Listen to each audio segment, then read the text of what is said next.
J'espère que vous allez bien, j'espère que vous vous portez bien. Rappelez-vous, le 28 janvier dernier, nous vous avons fait part d'une émission dans laquelle on avait analysé cette dangereuse mainmise turque sur l'Algérie, cette influence grandissante de l'appareil politique turc sur l'entourage d'Abdelmajid Tebboune, sur le régime Tebboune.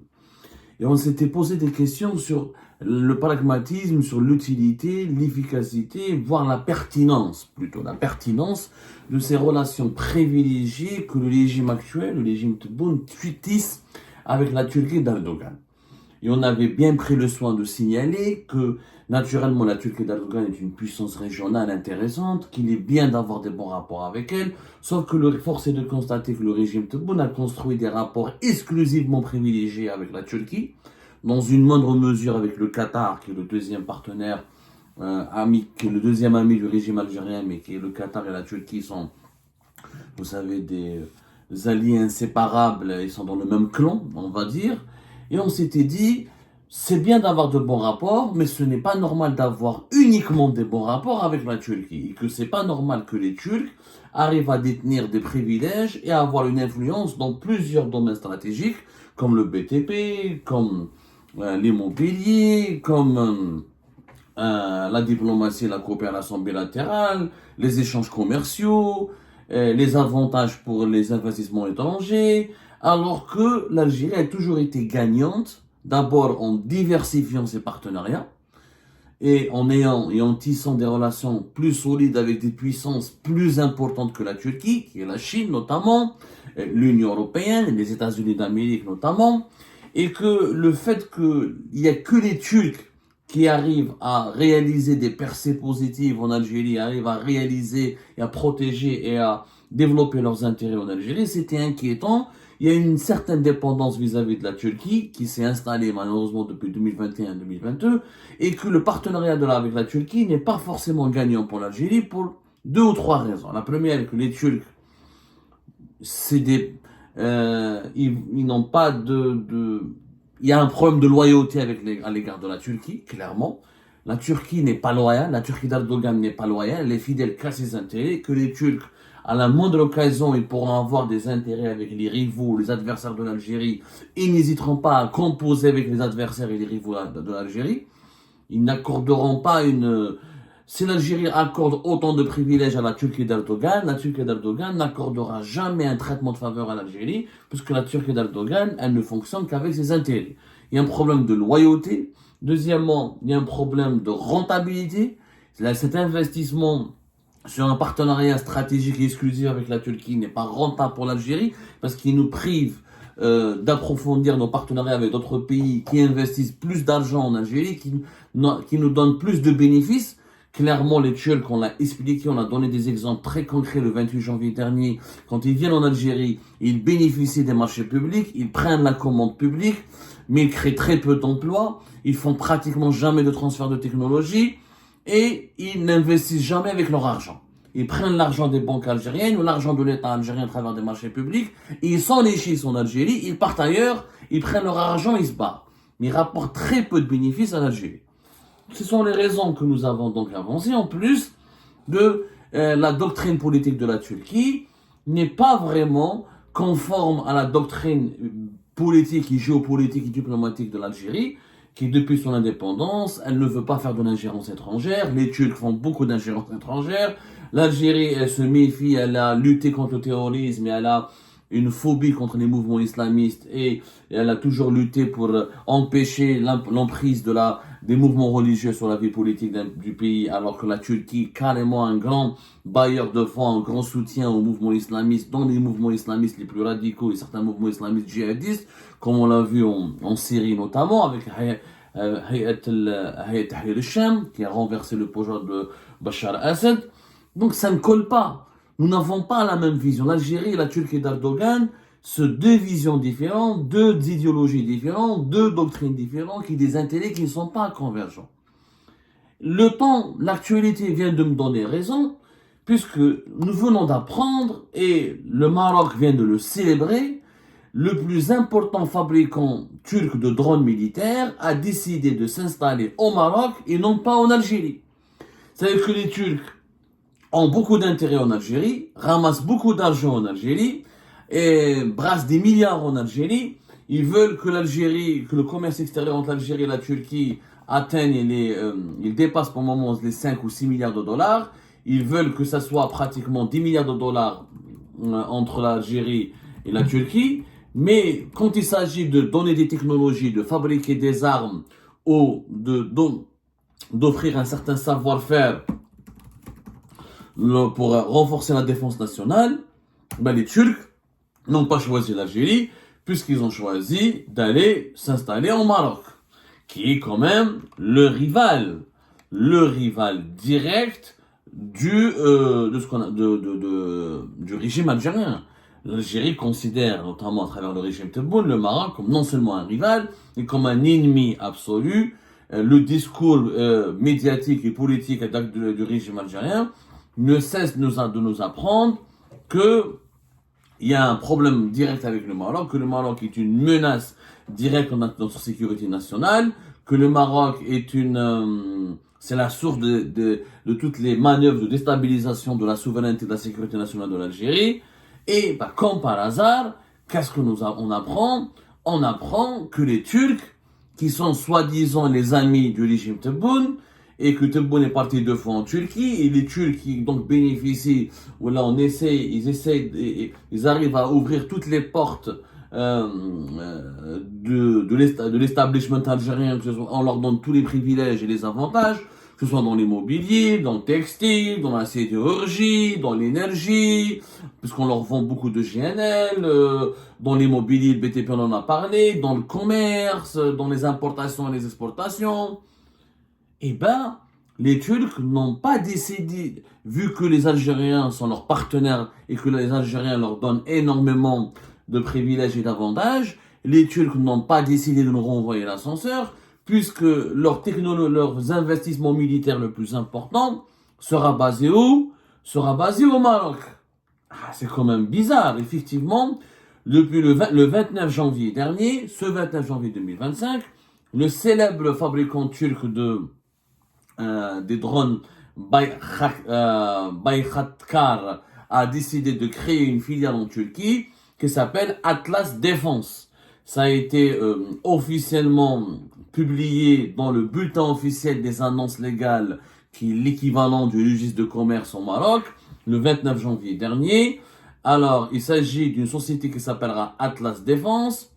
Alors, juste pour vous rappeler que le fabricant turc qui est à l'origine du grand succès des drones militaires Bayraktar s'appelle Baykar.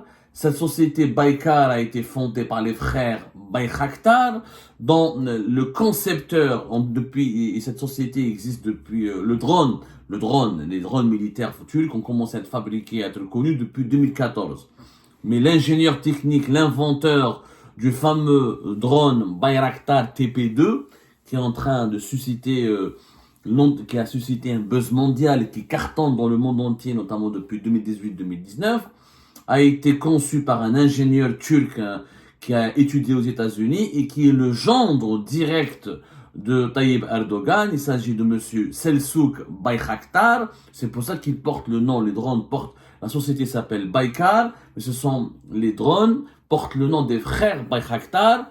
Il y a Selçuk et Özdemir. Selçuk, c'est le gendre direct du président turc Recep Tayyip Erdogan, qui est l'un des rares amis aujourd'hui de notre président algérien Abdelmajid Tebboune, puisqu'il y a une lune de miel entre Tebboune et M. Erdogan. Sauf que le gendre de M. Erdogan donc, a décidé de s'installer au Maroc et non pas en Algérie, puisque la gérance de cette filiale turque du fabricant des drones Bayraktar, qui s'appelle encore une fois Atlas Défense, sera assurée par les frères Bayraktar, dont M. Selçuk Bayraktar. Donc il y aura le frère Lutfi Hallouk Bayraktar, donc c'est un autre frère, c'est pas Özdemir, c'est l'un des membres de la fratrie Bayraktar, et Selçuk Bayraktar sera aussi impliqué dans le développement et la gestion de cette société filiale marocaine du fabricant turc Baykar, qui a été officiellement créé, a été enregistré au tribunal de commerce de Rabat au Maroc le 5 décembre 2024 et qui a été annoncé officiellement dans le registre de commerce marocain à partir du 29 janvier. Donc la filiale marocaine du célèbre fabricant des drones turcs Bayraktar, la société Baykar, est officiellement opérationnelle depuis la fin du mois de janvier 2025. C'est quand même curieux que les Turcs, qui sont l'un des fournisseurs de l'armée marocaine achète beaucoup les Bayraktar, les drones militaires Bayraktar, après les Israéliens, et ce sont maintenant les Turcs qui vont commencer à fabriquer leurs drones militaires sur le sol marocain. Exactement comme les Israéliens. Je rappelle que les Israéliens, depuis 2022, il y a eu une série d'accords et de négociations pour que le Maroc pour que les Israéliens se dotent de filiales de fabrication de drones israéliens, notamment en avril 2024. Un premier projet a été officiellement annoncé par une société israélienne qui s'appelle Bluebird Aerosystem, qui est l'un des leaders israéliens dans les industries militaires, pour fabriquer, pour ouvrir une usine de production de drones militaires israéliens sur le sol marocain. Donc les Marocains vont bénéficier du savoir-faire et de la technologie israélienne et aussi de la technologie turque. Regardez la différence de traitement que la Turquie nous accorde. Les Turcs ne sont pas ils sont présents au Maroc, mais la majorité des logements au Maroc ne sont pas construits par les Turcs. Les Turcs, il n'y a pas une Tosheli et fait des affaires en Algérie, mais les affaires que les Turcs font en Algérie n'ont pas d'équivalent avec les affaires que font les Turcs au Maroc. Les échanges commerciaux d'ailleurs entre la Turquie et le Maroc ne sont pas aussi importants que les échanges commerciaux et le business qu'il y a entre la Turquie et l'Algérie. Eh ben, malgré ça, les Turcs préfèrent aller fabriquer leurs drones militaires très efficaces au Maroc, pas en Algérie. Donc j'aimerais bien que le régime Tebboune nous fournisse des explications. Voilà. Bon, les échanges économiques sont 6 milliards de dollars aussi entre la Turquie et le Maroc, pratiquement comme avec l'Algérie, à la seule différence que les Turcs en Algérie, non seulement il y a des échanges commerciaux, mais ils ont accès au marché public. Ils ont des marchés publics extrêmement importants, contrairement au Maroc où les Turcs n'ont pas accès autant au marché public. D'ailleurs, on va faire tout à l'heure une comparaison très précise sur les avantages que les Turcs obtiennent en Algérie et par rapport à la réalité de leurs activités économiques au Maroc. السؤال يبقى مطروح donc انا مانيش فاهم اسكو le régime algérien est aveugle. هذا l'allié turc qui part fabriquer comme Israël ses propres drones sur le territoire marocain. C'est une nouvelle inquiétante du point de vue du régime algérien. Si on considère le Maroc, pour moi le Maroc est un concurrent, n'est pas un ennemi. Mais le régime algérien le considère comme un ennemi. Mais déjà, si on se base sur le point de vue que notre concurrent va fabriquer des drones militaires turcs redoutablement efficaces, c'est quand même inquiétant alors que nous, les Turcs, sont censés être nos amis, nos alliés, et je ne comprends pas pourquoi les Turcs ne veulent pas le fabriquer chez nous. Pourquoi ils choisissent le Maroc et pas l'Algérie. C'est inquiétant pourquoi? Parce que le drone turc Bayraktar TP2, depuis 2024, il constitue 65% des exportations mondiales de drones militaires. Les Turcs aujourd'hui sont devenus leaders du drone militaire. Cette société Baykar, elle a exporté vers 35 pays, dont 34 pays pour le fameux drone qui est, on va dire, le Bayraktar TP2. C'est le drone militaire turc qui a le plus réussi, qui a une réussite éclatante à l'étranger. C'est le fer de lance de l'industrie militaire turque et c'est l'ambassadeur, si vous voulez, de la réussite. C'est le symbole de la réussite de l'industrie militaire turque. C'est vraiment la Mercedes ou la Ferrari des drones militaires turcs. On va dire comme ça. Cette société Baykar turque, des frères Bayraktar, en 2023, ils ont réussi à gagner plus de 1,8 milliard de dollars Donc 90% de leur chiffre d'affaires proviennent de leur vente internationale. C'est une réussite éclatante.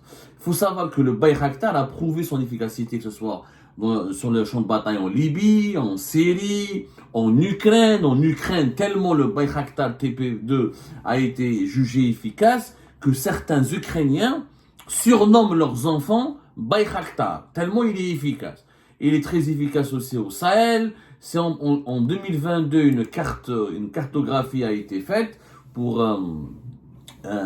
a été réalisée par des organismes internationaux spécialisés dans les évaluations et les études des exportations d'armes sophistiquées, notamment de drones.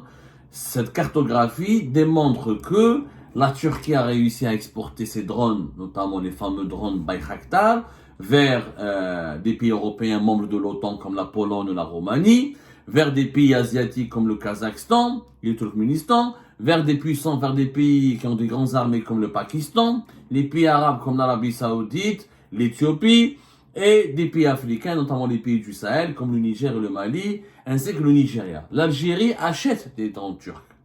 Elle les achète. Elle est aussi cliente des drones turcs.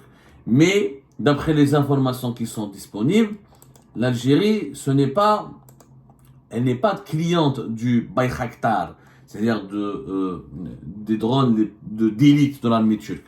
L'Algérie a acheté par exemple en 2022 un autre drone turc qui s'appelle le MAL Aksungur, qui a été fabriqué par une autre société étatique, pas privée, c'est l'industriel Turkish Aerospace Industry, qui a fourni ces drones turcs à l'armée algérienne, notamment pour les forces aériennes algériennes. On a parlé d'un contrat de plusieurs vingtaines de millions d'euros qui a été signé en 2022.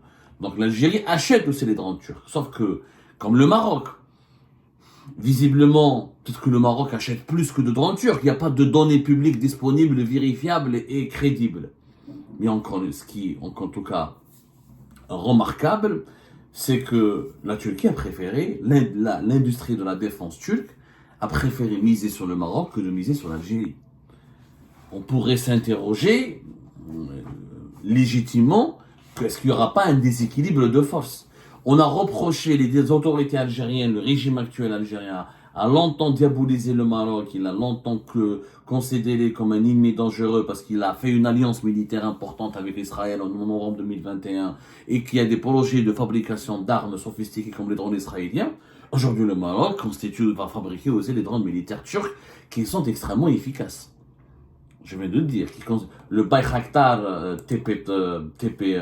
le Bayraktar TB2 qui a parcouru plus d'1 million d'heures de vol en 2024, vers décembre 2024, selon des chiffres et des statistiques internationales, a représenté encore une fois 65% des exportations de la Turquie.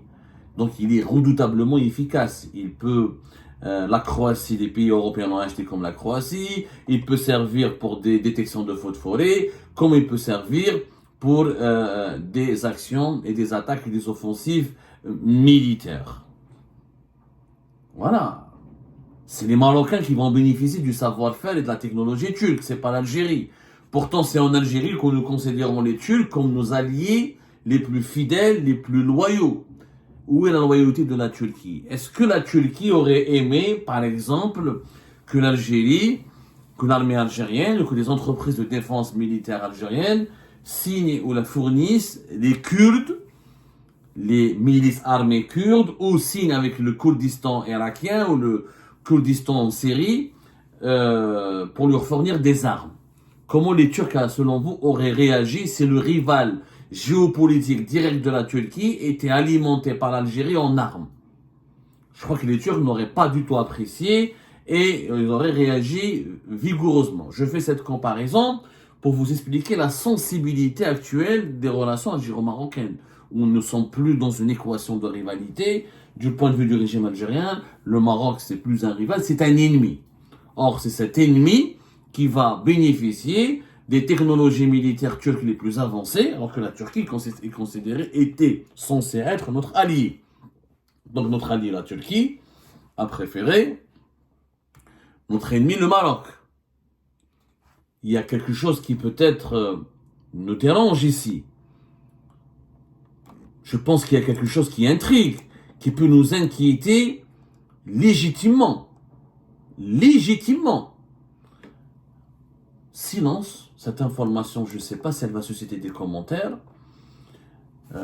On proteste contre le Maroc s'arme et se développe son industrie militaire auprès d'Israël, mais on ne dit rien quand le Maroc fait de la même chose, entreprend les mêmes démarches ou les mêmes projets auprès de la Turquie. La conclusion, je pense, il y a un constat qui s'impose de lui-même. La Turquie d'Erdogan n'est pas loyale. Elle ne sera jamais loyale. Ils ne connaissent pas la loyauté, les Turcs. Les Turcs, pour leurs intérêts, ils sont prêts à poignarder dans le dos tout le monde. C'est de bonne guerre. Attends, on ne va pas reprocher aux Turcs d'aller faire tes affaires au Maroc. C'est de bonne guerre. On ne va pas leur reprocher, ni on ne peut pas ni les empêcher, ni leur interdire d'aller gagner des marchés au Maroc et d'aller travailler avec les Marocains. C'est pas ça ce qu'on peut leur reprocher. Mais ne venez pas nous dire que vous êtes nos alliés, que vous êtes nos meilleurs amis, quand vous allez transférer vos meilleures technologies vers nos rivaux. C'est-à-dire qu'en Algérie, les Turcs, ils construisent des logements, ils essayent de nous apprendre à comment poser de la pierre et de la céramique, mais au Maroc, ils apprennent aux Marocains comment faire les drones militaires les plus sophistiqués. C'est quand même déséquilibré, c'est quand même injuste à l'égard de l'Algérie. La faute n'incombe pas aux Turcs, parce que les Turcs sont pragmatiques. Les Turcs, c'est les amis de tout le monde. Erdogan, il a tout compris. Erdogan, c'est l'ami de Poutine, c'est l'ami de Donald Trump. C'est l'ami du Qatar et de l'Arabie Saoudite et de l'Égypte. C'est l'ami du Maroc et de l'Algérie. C'est l'ami de la Chine et de Taïwan. Il est l'ami de tout le monde. وعنده الحق Erdogan. Erdogan, il خم على بلاده. Qui nous pense aux intérêts de l'Algérie? Nous, on devrait penser à notre intérêt aussi.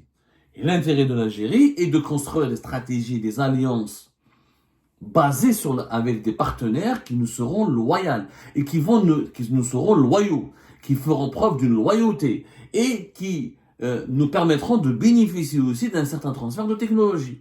Mais si tu dis le dans mon pays, je te donne accès au logement, accès à l'énergie, accès au textile, accès à tous les marchés publics,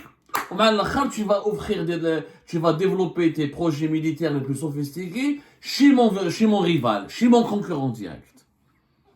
Mais ça c'est, franchement, on est devenus les dindons de la farce. On est devenus les dindons de la farce. Aujourd'hui, j'espère que M. Tebboune va se réveiller et qu'il va arrêter d'angéliser ses relations avec M. Erdogan, parce que M. Erdogan n'est pas un ange, ce n'est pas le diable, mais ce n'est pas un ange. On devrait revoir vraiment notre doctrine actuelle qui a été mise en œuvre à l'origine Tebboune. Il faut revenir à la doctrine originale de l'Algérie, qui est des partenariats équilibrés avec toutes les grandes puissances et qui est d'essayer de gagner des intérêts et de concrétiser des intérêts avec toutes les grandes puissances et de privilégier surtout les puissances qui nous apportent des investissements financiers, des transferts de technologie et qui nous aident réellement à se développer. Quant aux pays ou aux puissances qui veulent uniquement tirer profit de nos marchés et de notre argent sans rien nous apporter en contrepartie, je pense qu'il faut arrêter maintenant ce foutage de gueule. Il faut qu'on protège nos intérêts nous aussi. Il faut qu'on arrive à comprendre que dans les relations internationales, c'est le pragmatisme qui doit primer. Tant qu'on n'arrive pas à comprendre cette vérité, nos intérêts suprêmes seront extrêmement compromis et nos concurrents, nos adversaires, nos ennemis vont largement profiter pour essayer de nous dominer et essayer de conquérir des marchés internationaux en nous obligeant à reculer sur la scène internationale.